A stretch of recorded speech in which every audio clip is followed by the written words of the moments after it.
Assalamualaikum warahmatullahi wabarakatuh. Perkenalkan, nama saya Dia Junti Kusuma Pratiwi. Saya dari MSDM kelas C dari kelompok 12 dengan NIM 1903211000120. Di sini saya akan menjelaskan mengenai K3, yaitu keselamatan, keamanan, dan kesehatan kerja. Yang pertama, di sini saya akan bahas mengenai arti dari K3. Pengertian K3 secara keilmuan merupakan ilmu pengetahuan serta penerapannya dalam upaya meminimalisir terjadinya kecelakaan serta penyakit karena kerja. Sedangkan arti K3 secara filosofis yaitu sebuah upaya yang dilakukan untuk memastikan kesehatan atau keamanan tenaga kerja dan masyarakat.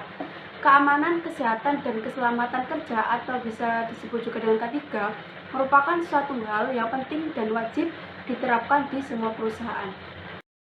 Assalamualaikum warahmatullahi wabarakatuh. Perkenalkan, nama saya Muhammad Mindajul Qawim, NIM 190321100121 dari kelas MSDMC. Di sini saya akan menjelaskan tujuan keselamatan dan kesehatan kerja.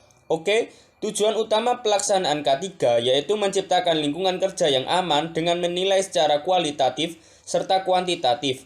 Tujuan K3 selanjutnya yaitu menciptakan kondisi yang sehat untuk karyawannya, keluarga, serta masyarakat sekitar dengan upaya yang promotif, preventif, kuratif, serta rehabilitatif. Oke, di sini saya akan menjelaskan penyebab terjadinya kecelakaan kerja. Ada dua faktor penyebab kecelakaan kerja, yaitu faktor internal dan ada faktor eksternal. Untuk beberapa penyebab terjadinya kecelakaan kerja, yang pertama yaitu keadaan lingkungan tempat kerja. Contohnya yaitu penyusunan untuk barang-barang yang berbahaya di perusahaan maupun di pabrik. Kemudian, pembuangan limbah yang tidak sesuai dengan tempatnya akan berpengaruh pada kesehatan karyawan. Yang kedua yaitu pengaturan udara di pabrik atau di perusahaan. Di sini harus ada ventilasi udara agar ada pergantian udara di dalam ruangan kerja karyawan. Yang ketiga yaitu pemakaian peralatan kerja. Yang menggunakan peralatan kerja harus yang sudah ahli di bidangnya agar tidak terjadi kecelakaan kerja. Kemudian yang keempat yaitu kondisi fisik maupun mental karyawan.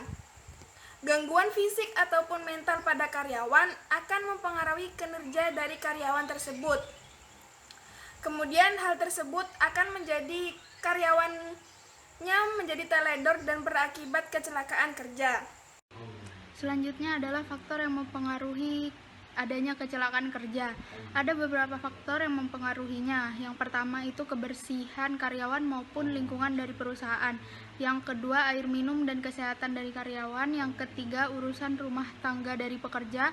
Yang keempat ventilasi udara pada ruangan. Yang kelima tempat kerja serta ruangan kerja. Yang keenam pencegahan terhadap kecelakaan serta kebakaran. Yang ketujuh gizi untuk karyawan. Dan yang kedelapan penerangan cahaya.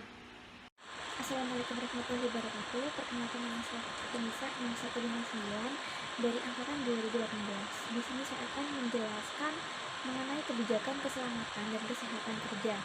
Yang pertama ada komitmen dan kebijakan, di mana suatu organisasi harus memastikan komitmennya dengan sistem manajemen keselamatan dan kesehatan kerja.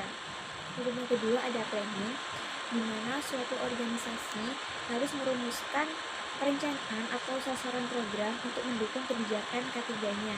Yang ketiga ada implementation, di mana organisasi melakukan suatu pengembangan dan kemampuan untuk mendukung segala kebutuhan mekanisnya untuk mencapai kebijakan K3 dan sasaran program K3 organisasi. Yang ketiga ada checking, di mana organisasi akan selalu melakukan pengecekan, memonitor dan mengevaluasi kinerja K3 dari organisasinya. Kemudian yang kelima ada review dan continue improvement, di mana suatu organisasi melakukan peninjauan atau melakukan peningkatan yang berkelanjutan terhadap sistem manajemen keselamatan dan kesehatan kerja.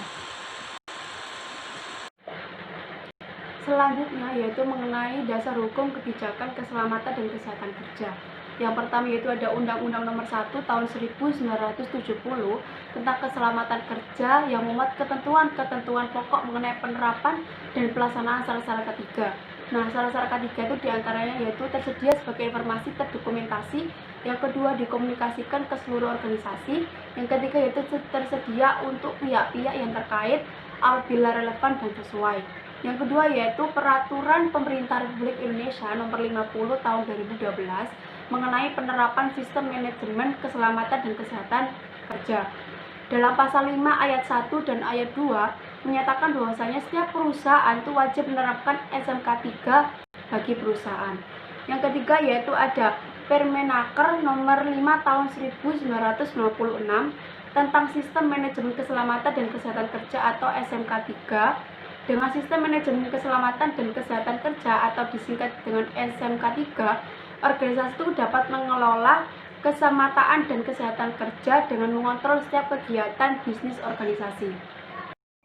Selanjutnya di sini saya akan menjelaskan cara membuat kebijakan keselamatan dan kesehatan kerja. Oke, di sini ada 3 yaitu melakukan tinjauan awal kondisi K3, kemudian memperhatikan peningkatan kinerja manajemen K3 secara terus-menerus, dan yang terakhir memperhatikan masukan dari pekerja atau buruh atau serikat pekerja maupun serikat buruh.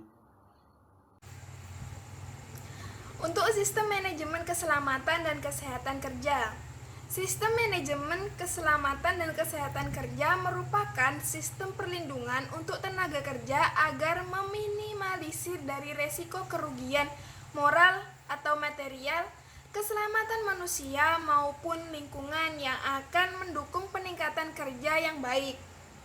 Sistem ini adalah bagian dari sistem manajemen keseluruhan yang mengendalikan resiko yang berhubungan dengan kerja agar tempat kerja menjadi aman dan sangat produktif. Selanjutnya adalah manajemen keselamatan dan kesehatan kerja.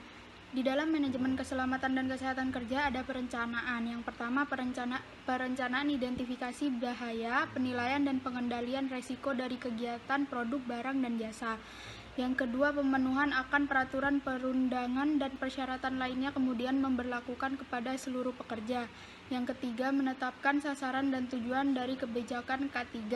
Yang keempat, menggunakan indikator kinerja sebagai penilaian kinerja K3 sekaligus menjadi informasi keberhasilan pencapaian sistem manajemen K3.